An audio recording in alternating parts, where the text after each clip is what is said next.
Welcome, everyone, to the Miss Art World podcast. I am your host, Catherine, with my co-host, Samuel. What is up, everyone? Let's talk about art, baby. Yeah, so Is today... Is that a better tagline? Hey, baby, yeah.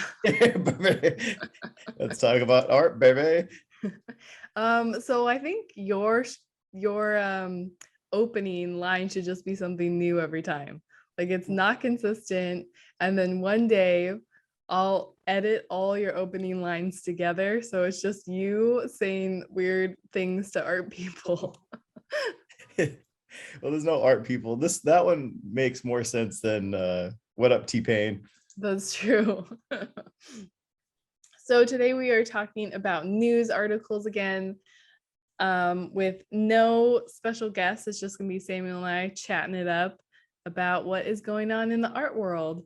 So I have some articles and you have an A article. A article, yeah.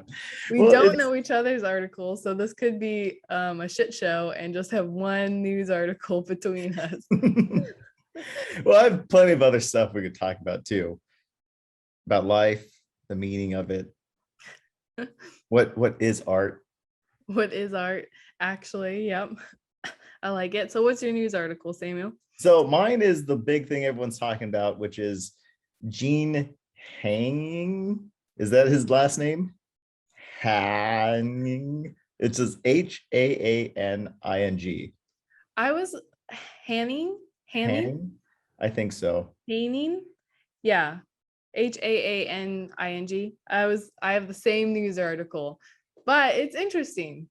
It is. So for anyone that doesn't know, he was paid what, $84K to make 2 art pieces, and they came and he presented them their 2 art pieces, and it's basically a white canvas. He did do stuff to the canvas a little bit, but it's not what they were expecting. What they wanted was a rendition of where there's Danish bills lined up, and it's part of like this frame, but he decided that he didn't want to do that.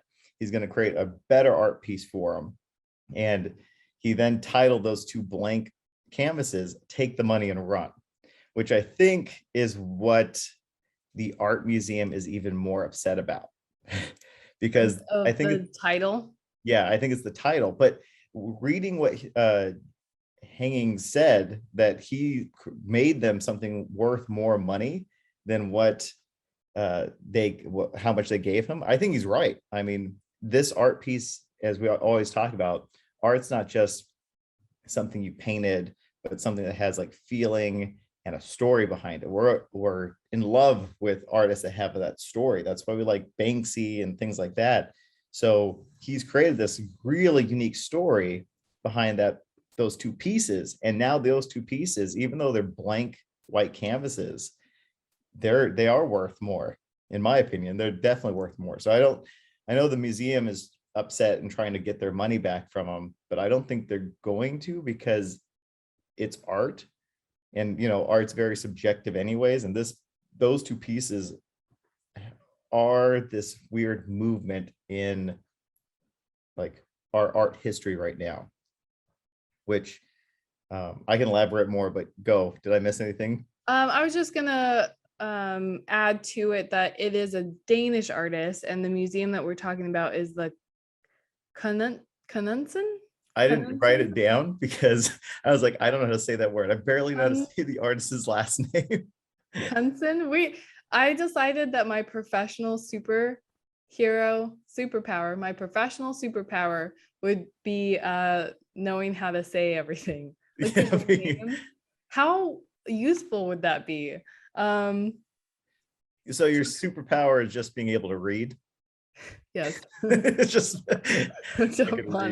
any word. I think it's Knudsen Museum of Art, and that is in Denmark. So he is a Danish artist. And I thought it was really interesting because I didn't know this when I was just looking at the headlines, that, like you said, he was asked to recreate old artwork. Mm-hmm. And the artwork that he was asked to make was from 2007 and 2010. And a lot of it from when they were interviewing the artist on Danish radio, he was saying that why should we show artwork that is so old? Like that artwork was made during that time for a reason, to show the relationship between the Austria banks 14 years ago. He's like, I don't want to make this work again because it has nothing to do with our economy now. Mhm. And that makes sense because the museum that he gave it to is the Museum of Modern Art. And he's got a really good point there.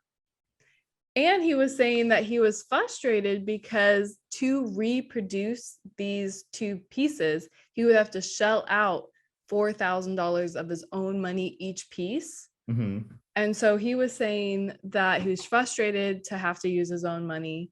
Why be paid when you're not making anything as an artist?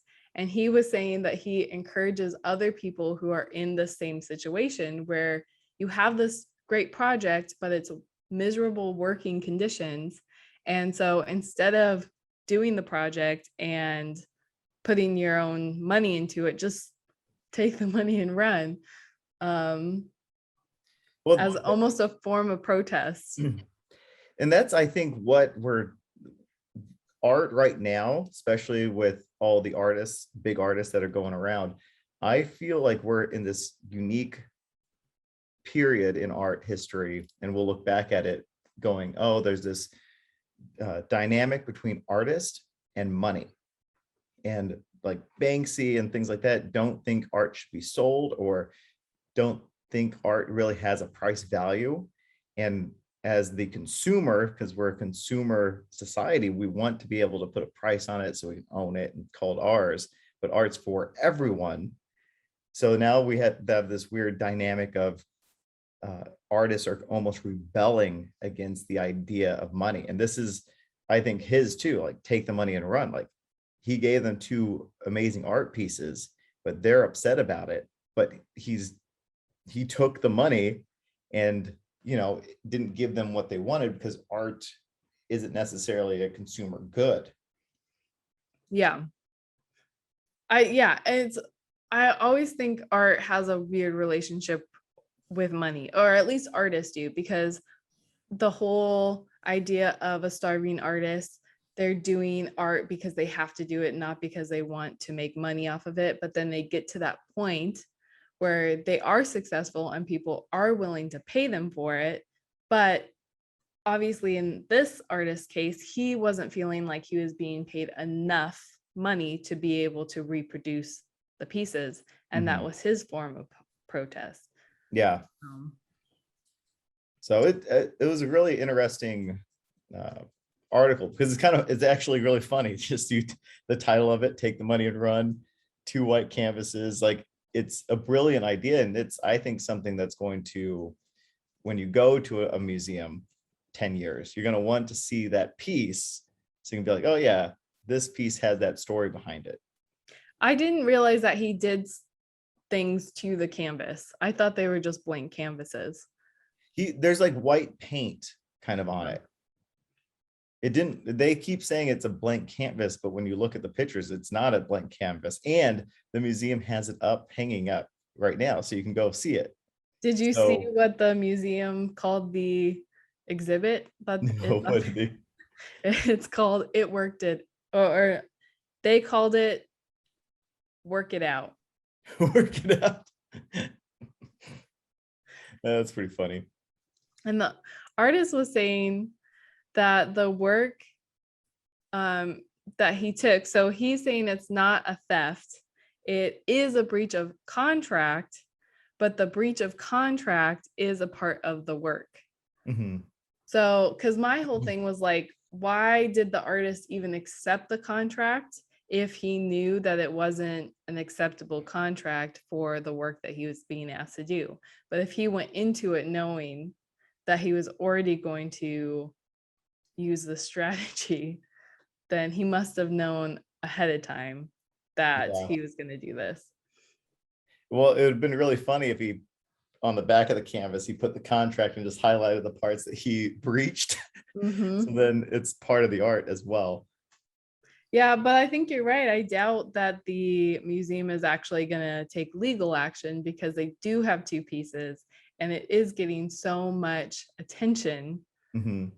that they are probably worth more than the pieces he was asked to recreate.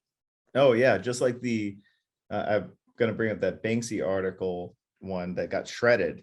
It was supposed to completely shred, but some malfunctioned and it only half shredded. And they're gonna resell that. And remember when that happened? There's a bunch of people that always were like, "No, that picture's ruined. You can't get any money." And Mhm, we kept saying, like, "No, it's worth millions more now because it has a story behind it." mhm. That's why people like it's the same way you collect cars. There's a whole bunch of like really nice like Fords or whatever. I'm not a big car person, but there's like a certain Mustang. Boards and Yeah. whatever. Those You have like are this really things. nice Mustang and it's worth this price. But then if like, I don't know, Bob Saget, I don't know, erase this. Bob Saget owned Where this is the one. story going? The bad analogies. Forget it. Okay, Bob Saget is in a Ford car. And he owned that car. If Bob Saget owned that car, no, there's history behind it. That's all I'm saying. Then that Ford is going to be worth more. Yeah. Well, there's a ton of research that if people actually own art, the number one thing that people do when they have guests come over is they will give them a tour of their house, but they're actually giving them a tour of their art pieces around the house. Hmm. That's like their center focus because like you said, it usually comes with a story. Hey, I know this artist, this is what this piece is about, and people have pride in the story that the artwork comes with. So this is not a news article, but this is an actual question for you since you're a performance art piece. How do you how are you going to make your pieces last through time? Because walking through the art museum, I walked through Ashley, what was the art museum called? Slam, St. Louis Art Museum. She didn't want to have her voice in the Did she podcast. whisper it to you? Yeah, she whispered to me. So I was walking through that museum and seeing all the like physical pieces of art, and those last through time, and people can come and enjoy it. How are you going to get your performance pieces or be known as a performance artist through time? Because I think eventually after 20, 30 years, you just get forgotten. Like how are you going to be known as a performance artist after you're Especially dead? especially as technology changes, because I could say, oh, all my performance art is videotaped and recorded. Like there's that product that lives on. Mhm. However, eh, the technology can change so much that it will date the video so much that people aren't going to sit there and watch it. Um, so it is something that I've really thought about and I'm trying to think about more as I continue on as a performance artist. One Mhm. thing that Marina Abranovich does, and she was kind of pushed to do this by galleries who really wanted to show her work, but wanted something also to sell, is Mhm. she will collect the items that she uses in her performance, and those are the items that then live on as her her performance art becomes the items within it, and that's how it lives on. Okay. So to even take it one step further, do you think, let's just say you do the frosting one again, Mm-hmm.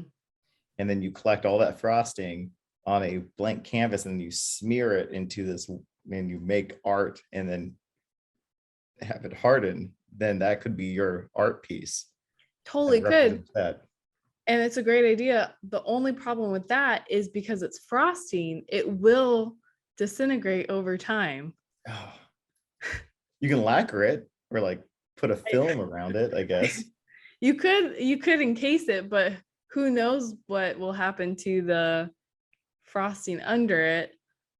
I could do an art piece and then photograph it and then have the photographs. Then make that photograph an NFT. Mm-hmm. And now that NFT, because will NFTs live on forever with technology changing and stuff? I still have a hard time getting my head around an NFT, because Ashley and I just watched this TikTok, because now I'm on TikTok trying to Welcome.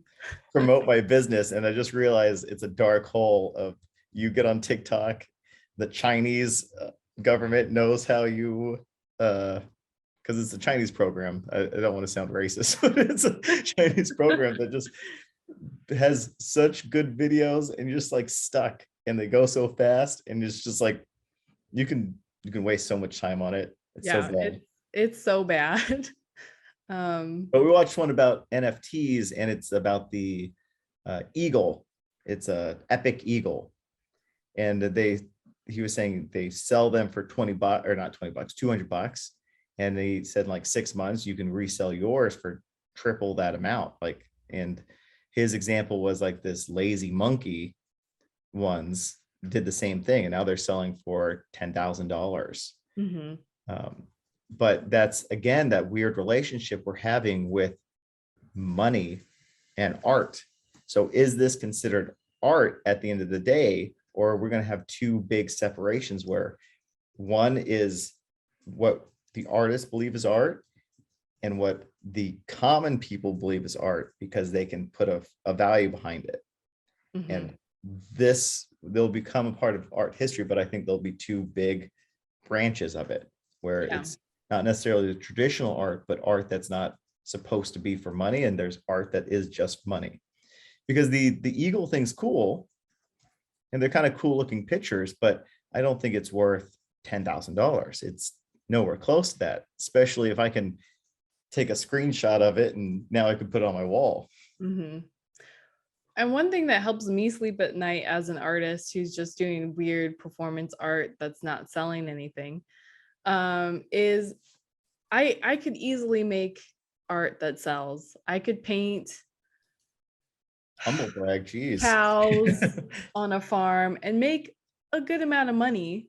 Or I could even look at what's hot in the market now and I could recreate that and start selling artwork. But those pieces, those artists are never going to make the history books. So Mhm. either A, do I want to make a good amount of money as an artist, or do I want to be that artist that has the goal of actually changing the arts landscape and potentially ending up in history?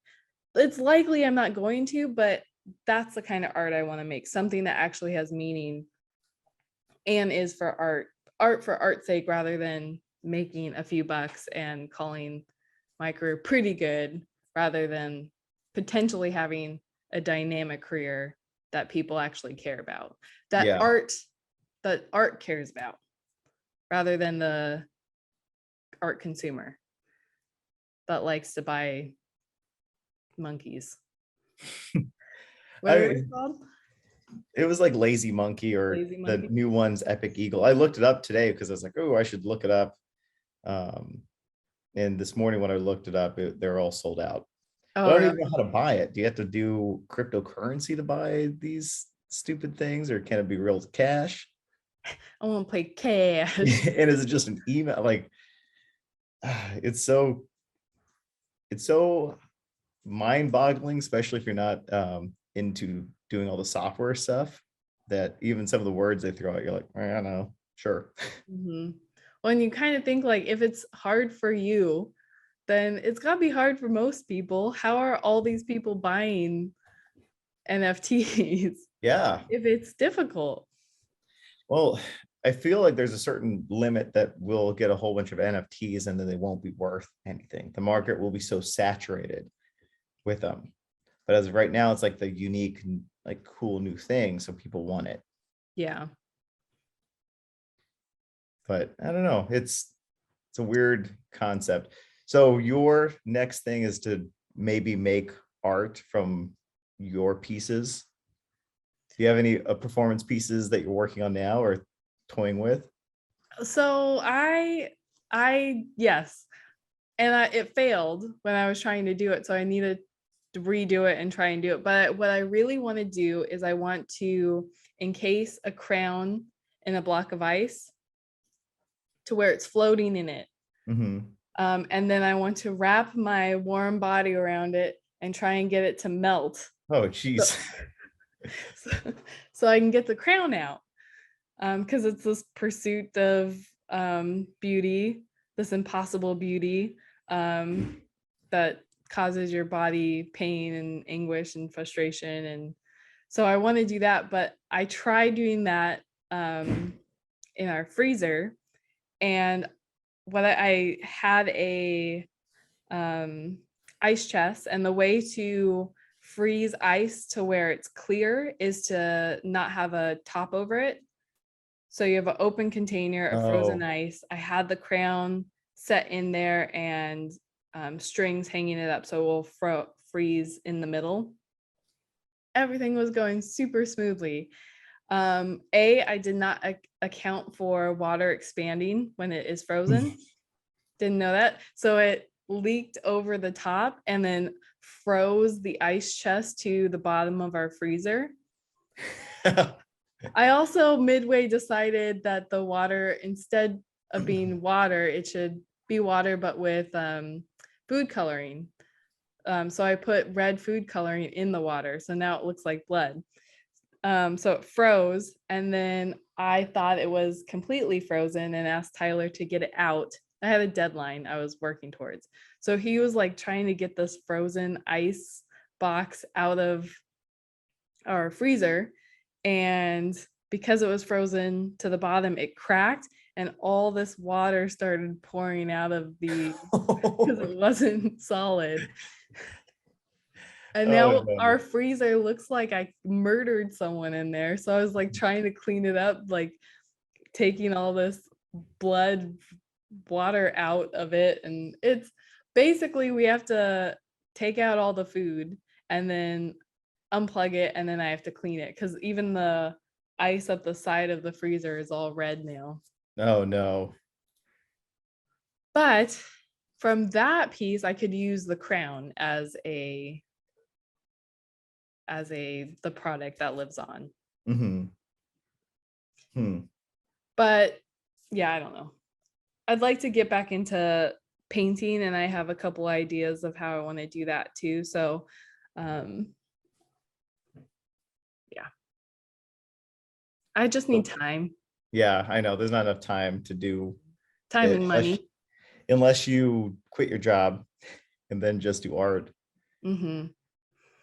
But then you're probably living in a shack somewhere or like a one bedroom where your mattress is on the floor and then all your art is around everywhere. Exactly. Yeah, Tyler would definitely divorce me if I wasn't bringing in some money. Yeah. Yeah, you can take care of a baby all day Yeah, as he becomes your art pieces, your brush. that's one thing I want to do more too, is more artwork about motherhood. But I haven't had a great response to the artwork that I have made about motherhood so far. I think people aren't interested, but I think it's important to the woman's journey, but a lot of people don't want to hear about it. Yeah, I mean, keep doing it. Who Hmm. cares? Yeah. As long as you're doing art, I think that's the Yeah. main part. You got one more story for us? Um, I, so I do have a story that Tyler brought to my attention, and he's like, "Oh, you need to talk about this on the next podcast episode because it's about performance and it's a new news article that you should be talking about." And I did research, and it's from 2017. It's not a new article. It's not new. No, but I think the video must have just got uploaded to TikTok and now it's making its rounds. So everyone thinks it's a new article, but it's not. But it's interesting to talk about. So an artist, Deborah D. Roberts, is a performance artist, and she basically went to the Mona Lisa with like assless chaps and Mhm. exposed herself. She was flanked by two men, and the words she was saying out loud was Mona Lisa, my pussy, my copyrights.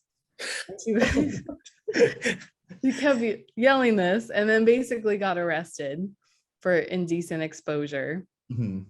And she went to court.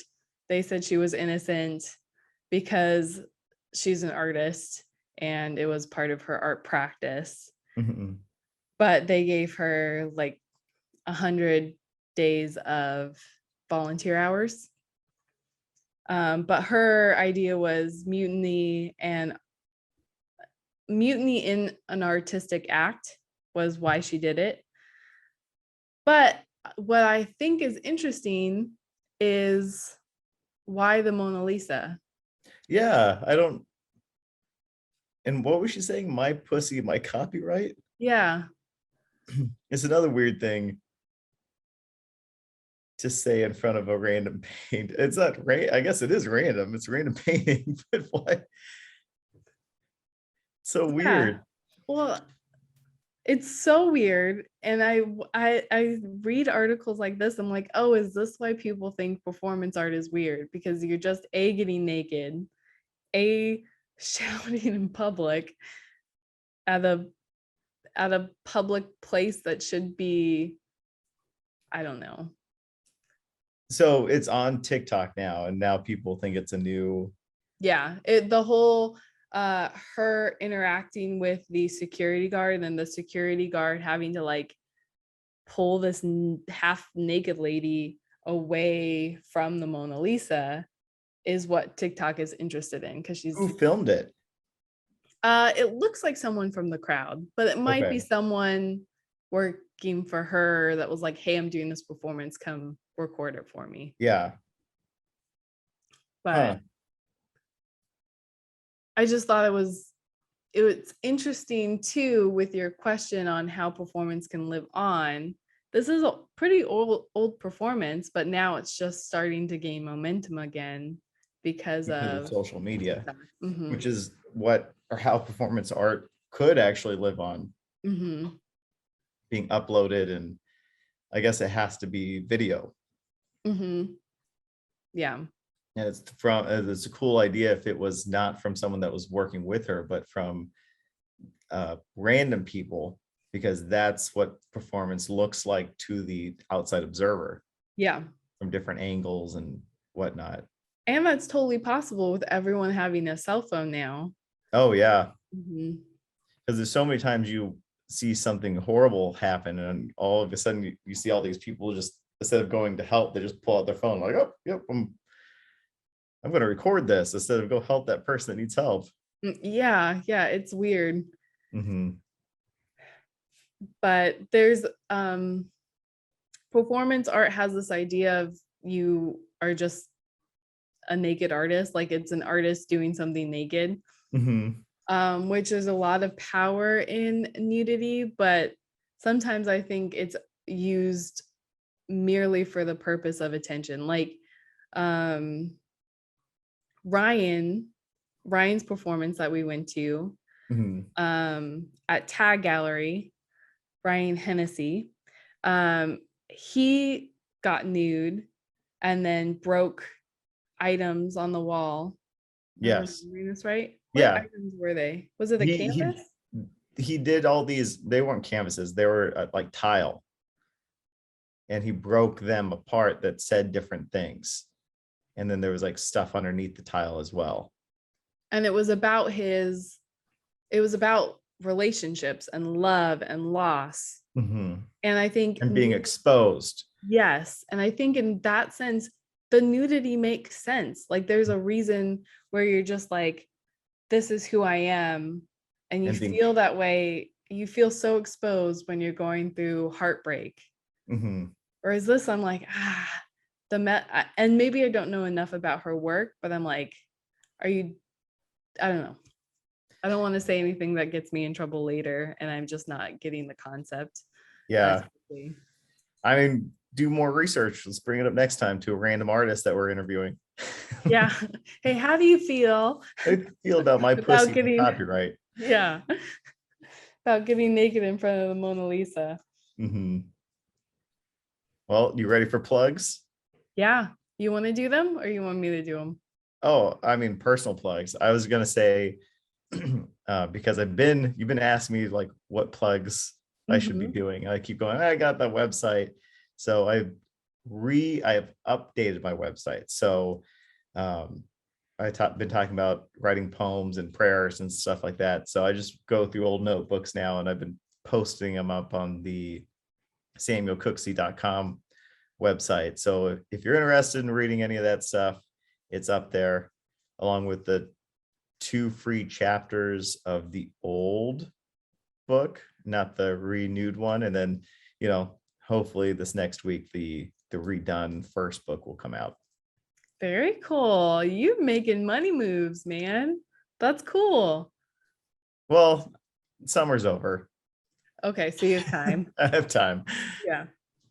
Because before you had said that you weren't really comfortable sharing your poems and prayers. No, I wasn't, but no one goes to that website anyways.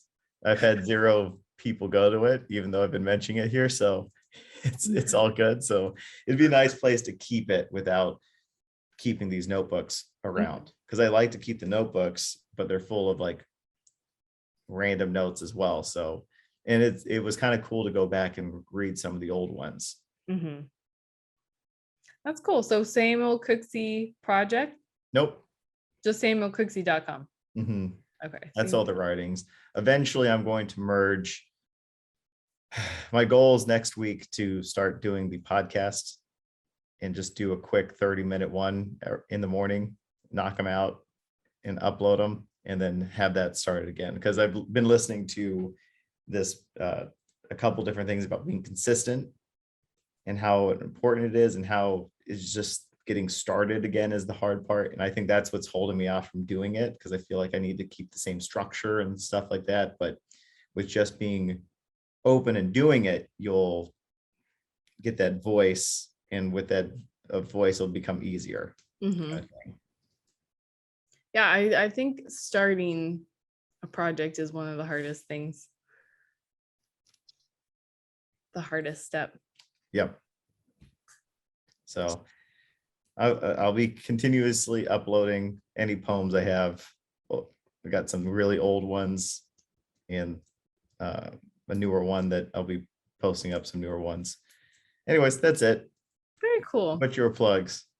All right. You can follow us at Miss Art World on Instagram. You can visit our website, missartworld.com, to see past episodes, get a little bit more information on the artists. You can also visit us at YouTube at the Miss Art World channel, and you can sit there and watch us talk to each other in little boxes, which is always kind of cool to see us interact with whoever we're interviewing. And don't forget to hit that subscribe button and leave us a comment and suggestion and anything you want to share with us. And that's it. Sounds good. Bye, Art World. Bye.